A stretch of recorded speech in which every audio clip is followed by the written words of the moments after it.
Hi guys, welcome back to the Drive Live channel. In today's video, as you can see, I'm surrounded by smart cars, and there's a train up there as well. And today we are at possibly the best smart specialist in the UK, Smart Tecnic of Birmingham. Now, as you guys know, my Smart 42 has had a number of issues. We've managed to overcome most of them, but the most recent one has been that it needs a new starter. So I brought it to the best in the business, Smart Tecnic, who are currently fitting it in there. Yeah, really excited to get that sorted. We've got a few extra things going on. We've got a service, and also we've got a little surprise remap for Mrs. DL. I haven't told her we're going to get it, so it'll be interesting to see her response when we take her out in the car.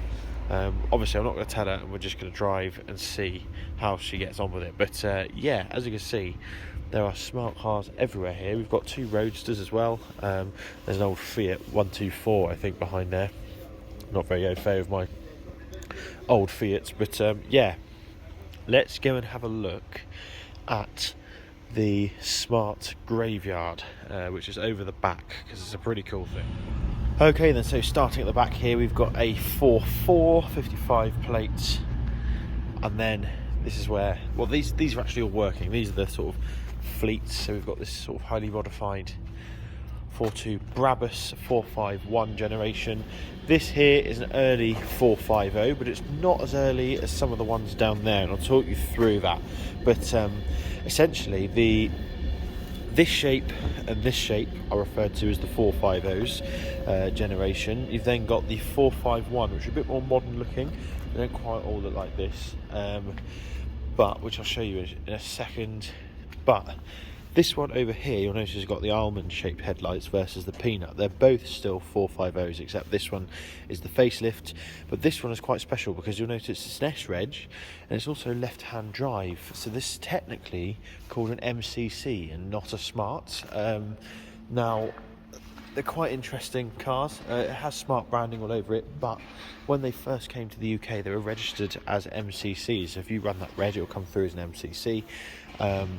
Which to do with imports and all that sort of stuff. But you can see, yeah, left-hand drive, limited edition, just quite a cool little piece of smart history. And there's another one identical behind it as well. There's a slightly interesting interior. This is what's called a 452, and that's a Roadster. They were incredibly popular, but they also had a lot of warranty issues, so they weren't made for very long. They're sort of an up-and-coming modern classic that a lot of people like, and I can see why. So, interestingly, the whole concept behind Smart is that they use the same rear axle and engine setup, because the engines are all in the back. The engine essentially sits on top of the axle.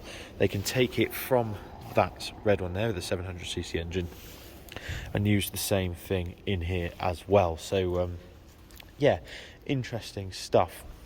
We've then got another, actually let's take a look at the interior on this one. You see we've got limited one spec again.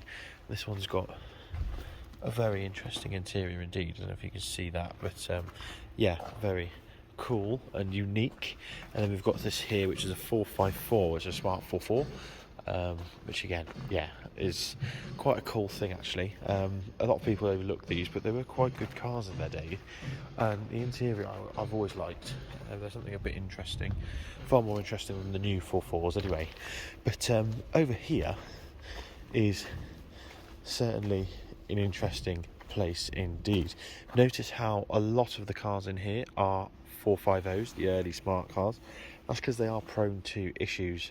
Engines blow up, bits break, they rust. It's yeah, as you can see, it's a sad state of affairs. So we've got 450 here, Cabrio, which is what mine is, but mine's in silver. But Smart Tecnic have a wealth of sort of parts and second-hand affordable bits that they can take off these and use or replace bits on cars. You can buy body panels, you can buy wheels. I'm going to pick up a towing eye because I'm not naive to the fact that my smart car will break down at some point. So yeah, as you can see, this one 454 has a roof of another what looks like a 454 on top of it, which is cool. Yeah, there's all sorts of stuff in here. There's even a roadster in here so they can take bits off. This is what they look like with no engine. But yeah, you can see there's just a sea of body parts and bits and pieces, and also they've got crashed ones as well. So you can see here where that one's been crashed. But yeah, it's just a really interesting place to go and have a look around. Just you've got growing in the bushes here.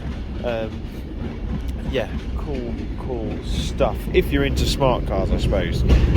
But yeah, no, really cool, interesting stuff.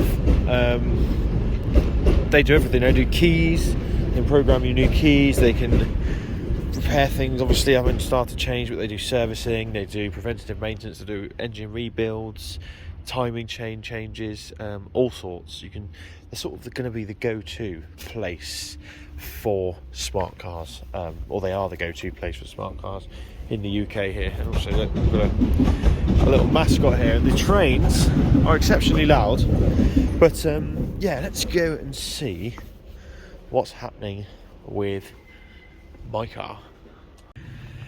Okay guys, so while we're here at Smart Tecnic, we've bumped into James from Practical Classics, and he's got an interesting story with his Smart. He's a Roadster owner. How long have you had it?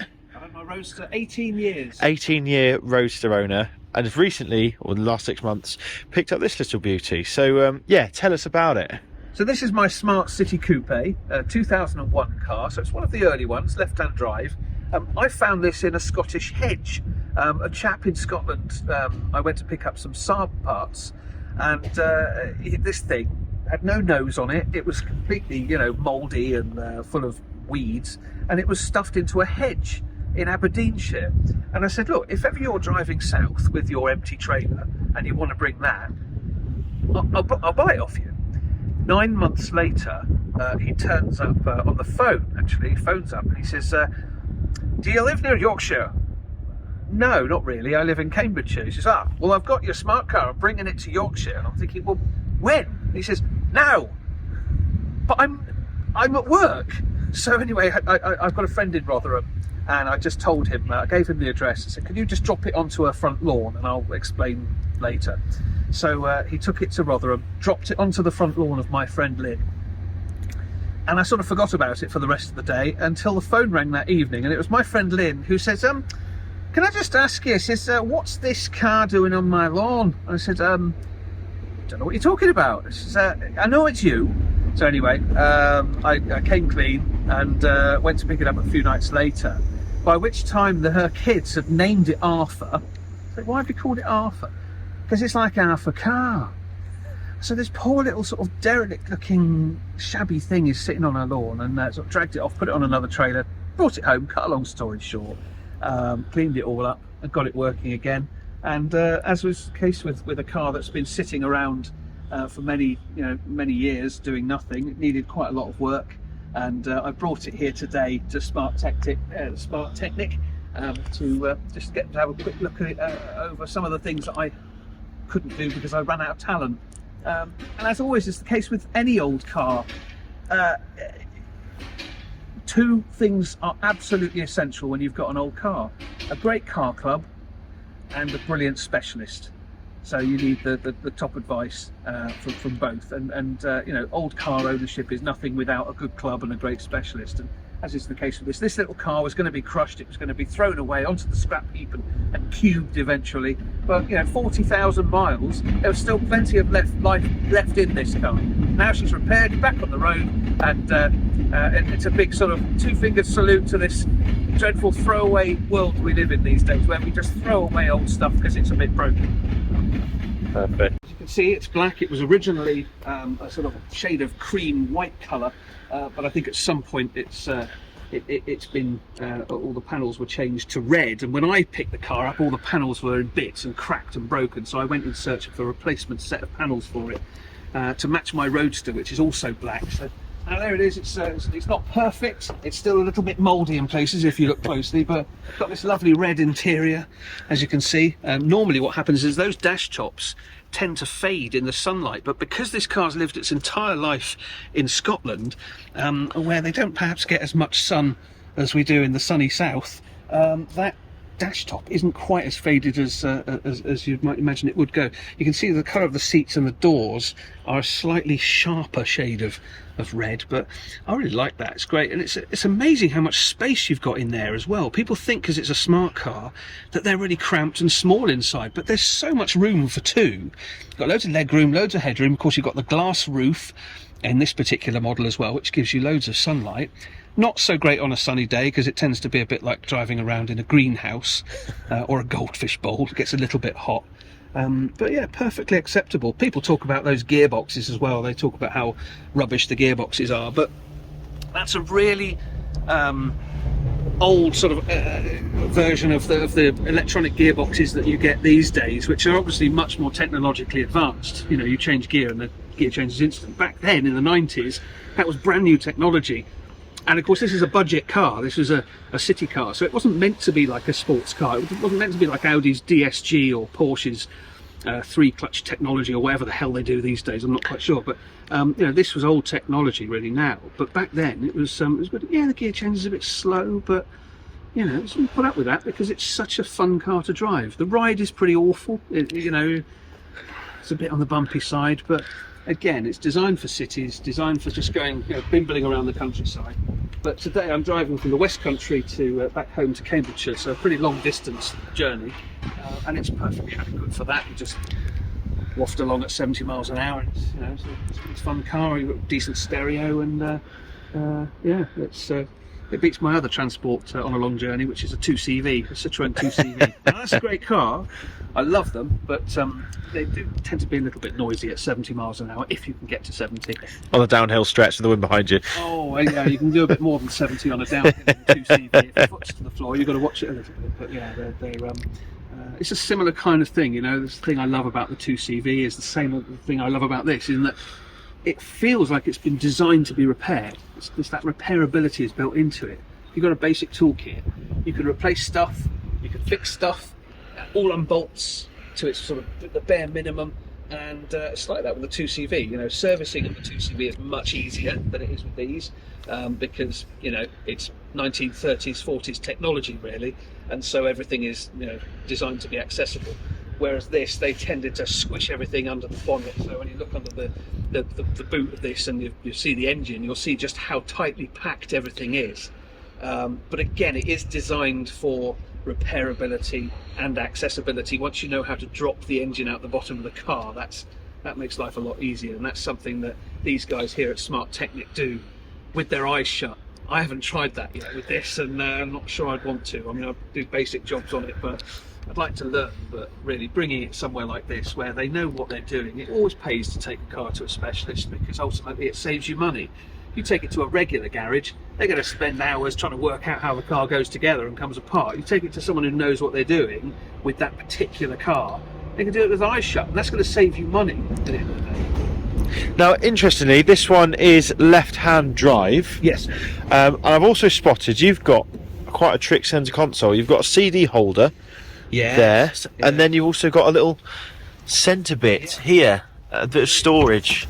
So we've got here, for some reason, obviously my wallet, it's 1980s videotapes, but yeah, we've got this sort of, you know, little things, you know, coin holders and whatnot in here, and this is sort of fixed to the centre console just here, but it's a cup holder, which you can... That's a big old cup, isn't it? Yeah, I think this is designed for the right-hand drive model, because if you look at that, it comes out that way into your foot well. My thighs are, and it so perhaps it's that way. So I think there's probably another version of that, which is for right-hand drive. And your light's working now. The light is working now. Everything seems to work in there. She's got trays for... Brilliant. The tray is just useful. Yeah. And also with this, of course, we've got our ashtray, which is, you know... Brilliant. If you're that way inclined, or more coins. We'll put more coins in there, which will rattle around nicely. But it's just such a brilliantly clever interior, because it's designed for space, and to to feel airy and light, and you know, this huge expansive windscreen. You've got all this space down here for stuff.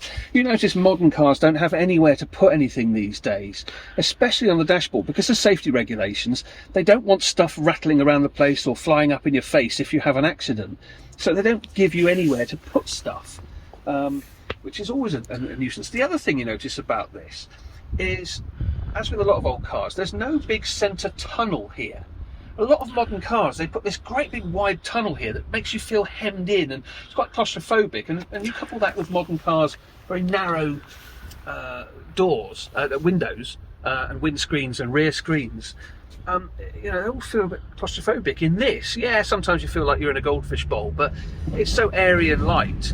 I drove this through the Cotswolds the other day to see my parents, and just a day out, and it was lovely driving through the sunny Cotswolds. You can see all around you, these great big deep windows, see across hills and valleys, and yeah. And you've got the skylight as well, which is nice. This roof, as I say, in bright sunlight, it tends to be a little bit on the hot side. You've got this sunshade here, which you can move backwards and forwards. It covers part of it. To cover part of wherever the sun is, but yeah, it tends to be a little bit on the hot side. I do have air conditioning in this car. This is what this button here is for. However, as with many an old car, the air conditioning is currently non-functional. And trouble is, aircon is so expensive to put right that it's one of the sort of things that you put down way down on the list. Prioritise other things instead. But yeah, this is a very original car, 41,000 miles. It was well worth saving. I mean, as I say, it was going to be crushed. I just can't believe that people throw these things away. You know, it's just absolutely crazy. Absolutely mad. And especially when the designs such as this one, in this era of the 90s, cars were built to be repaired. Yeah. I've also got a Citroën Berlingo, which is a van with windows and doors, windows and seats in the back. You know, that's all it is really. But it's so easy to fix. And it was designed that way because it was designed for business use and to be a workhorse and to be repairable. And the French love cars like that. They love their utilitarian cars. And you get the sense of this, although it's smart and it's German, it's built in France, and it has that feel of a really well-engineered French car. It doesn't have German build quality, but it has that. The French are so clever when they design, when they really put their minds to it and design a car. The French are amazing at it. Can't do electrics, but that's another matter. But as I've found out on my Smart, but yeah, you know, it does happen. But yeah, the wiring can be a little bit fun. But yeah, I love the idea. The French are brilliant. You know, they don't build supercars in really. They do the Alpine, but the Bugatti, although that's owned by Volkswagen now, isn't it? Or not anymore, Rimac. Hot hatches and all that. But yeah. But you know, they're so good at utilitarian cars you can put stuff in and go from A to B. Yeah. And yet, despite that sort of workmanlike feel to them, they're fun. There's a sense of fun and life and enjoyment and excitement and joy that you don't get with a lot of other cars. And this is one of those. I get in this and I think, God, the ride is terrible. The gear change is slow. It goes around corners. You know, you can't really go too quick. It's a bit like driving a space hopper or something. It's you know, but it's so much fun. There's the sense of joy about the way this car's been put together, and that's why I love it. Brilliant. So yeah, I'd better let you get back to Cambridgeshire. Yes, we're we're going to hit the motorway. a few miles to go. A few miles to go. Hit the motorway, and yeah, the motorway is not its best environment. There's a bit of crosswinds, you know. Yeah, you've got to hold on to the steering wheel, haven't you? It's not sort of one you can lean back and do nothing. Yeah, it's got that space hopper element. But yeah, really nice to talk to you. Brilliant. Likewise. Take it easy. Good to meet you. We'll see you soon. Cheers, mate. Take it easy. Okay, then, guys. So the Smart is running again. It started by itself, thanks to Jack and Ben here. So, Ben, would you mind just talking through everything that's wrong with the car at the moment? The starter motor's good now, but yeah, and the breather box. Don't have to push start it. It's a bit noisy, but and it's got some LPG feed, which gets in the way of everything. Apart from that, that's all right. The roof, obviously. Yeah, the roof doesn't work. So the LPG you said is a nightmare anyway. It's not enough space to fit it in, and they make it all. Shoehorn it. Yeah. When it works, it's all right, but when it doesn't, I don't want to. Now there's chances it could cause engine damage as well or something, can it? And because it runs hotter and. So on the 451s, it's burnt the valve all melted a bit of right. Valve, but I haven't seen it damage a 450 because not that many done. I think I've only seen 3 with it on. Right, okay. Right. They've all been nightmares. Yeah, it's one at a time and show. That was really hard to do. Yeah, Brilliant. And then we've also had a service and had a remap as well. yeah. Spoiler filter. Fab. And I've got a towing eye now for when it next breaks down. So Right now. brilliant. So what sort of stuff do you do here? You do everything smart, don't you? Everything, but we don't do like painting, body panel. Sure. Too much. Hassle. Yeah. But you can get body panels, can't you? If you Body panels and you get them, you from, get them sprayed. from the yard over there, you can always pull bits off. There's bits of panels left. Maybe not on the right panel. But Fab. and it's also still get most bits. People are 3D printing some bits now you can't get. right. Okay. Especially for the roadsters. Yeah. Roadsters seem to have the biggest following, don't they? I think is Yeah, they're more of a cult classic and. Everyone's got a little bit smart, so Yeah, no, well, like I said, I bought us for a joke and I can't seem to get rid of it. It's just, we're actually going to sell the Jeep Wrangler and keep that instead. So, it's your road legal Mario Kart. yeah, exactly, yeah. So, what's about 84 horsepower now, you say, with the remap? Should be like that. I haven't had it, I know, but it's most of that. Yeah, brilliant. So, should be noticeable. I won't tell the missus.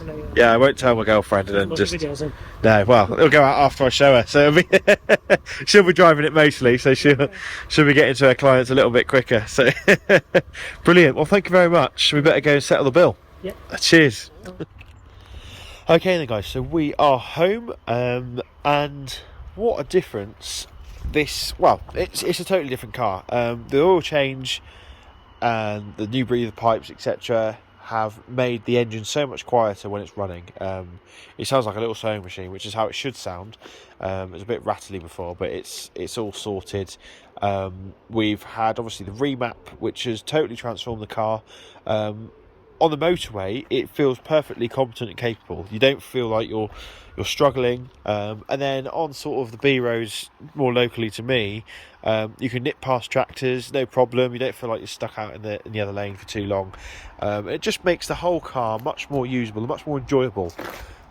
So yeah, really happy with that. And the best bit is it now starts on the button every time. So it's going to be great to finally have this car back in full working order. Going to save Mrs. D a lot of petrol, money on petrol as well, but also don't forget, I haven't told her that we've had it remapped. So in the next video, we're going to take her out and she's going to drive it, and we'll try and drop some subtle hints to see if she notices any difference. But yeah, thanks for watching. Don't forget to like, comment and subscribe, and I'll see you next video. Cheers.